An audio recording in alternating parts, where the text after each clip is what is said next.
Jérémie, chapitre 10. Écoutez la parole que l'Éternel vous adresse, maison d'Israël. Ainsi parle l'Éternel. N'imitez pas la voix des nations et ne craignez pas les signes du ciel, parce que les nations les craignent. Car les coutumes des peuples ne sont que vanité. On coupe le bois dans la forêt, la main de l'ouvrier le travaille avec la hache. On l'embellit avec de l'argent et de l'or, on le fixe avec des clous et des marteaux pour qu'il ne branle pas.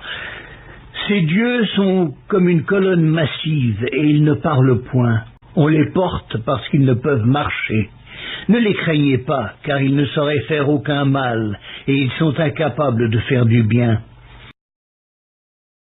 Nul n'est semblable à toi, ô Éternel. Tu es grand et ton nom est grand par ta puissance. Qui ne te craindrait, roi des nations? C'est à toi que la crainte est due, car parmi tous les sages des nations et dans tout leur royaume, nul n'est semblable à toi. Tous ensemble, ils sont stupides et insensés. Leur science n'est que vanité, c'est du bois. On apporte de Tarsis des lames d'argent et du faste de l'or. L'ouvrier et la main de l'orfèvre les mettent en œuvre. Les vêtements de ces dieux sont d'étoffes teintes en bleu et en pourpre. Tous sont l'ouvrage d'habiles artisans. Mais l'Éternel est Dieu en vérité. Il est un Dieu vivant et un roi éternel. La terre tremble devant sa colère et les nations ne supportent pas sa fureur. Vous leur parlerez ainsi. Les dieux qui n'ont point fait les cieux et la terre disparaîtront de la terre et de dessous les cieux. Il a créé la terre par sa puissance, il a fondé le monde par sa sagesse, il a étendu les cieux par son intelligence. À sa voix, les eaux mugissent dans les cieux. Il fait monter les nuages des extrémités de la terre. Il produit les éclairs et la pluie. Il tire le vent de ses trésors. Tout homme devient stupide par sa science, tout orfèvre est honteux de son image taillée. Car ces idoles ne sont que mensonges, il n'y a point en elles de souffle. Elles sont une chose de néant, une œuvre de tromperie. Elles périront quand viendra le châtiment. Celui qui est la part de Jacob n'est pas comme elle, car c'est lui qui a tout formé, et Israël est la tribu de son héritage, l'Éternel des armées est son nom.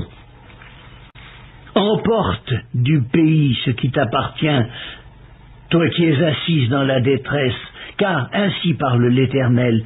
Voici, cette fois, je vais lancer au loin les habitants du pays. Je vais les serrer de près, afin qu'on les atteigne. Malheur à moi, je suis brisé, ma plaie est douloureuse, mais je dis, c'est une calamité qui m'arrive, je la supporterai.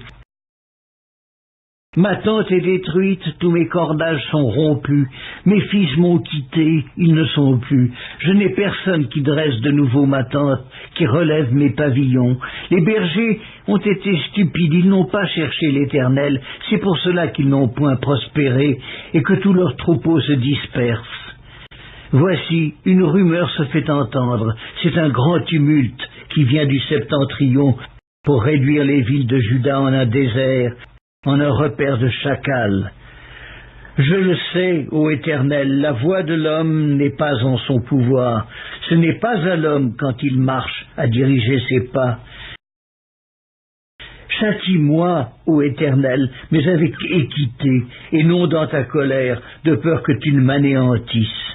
Répands ta fureur sur les nations qui ne te connaissent pas et sur les peuples qui n'invoquent pas ton nom, car il dévore Jacob, il le dévore, il le consume, il ravage sa demeure.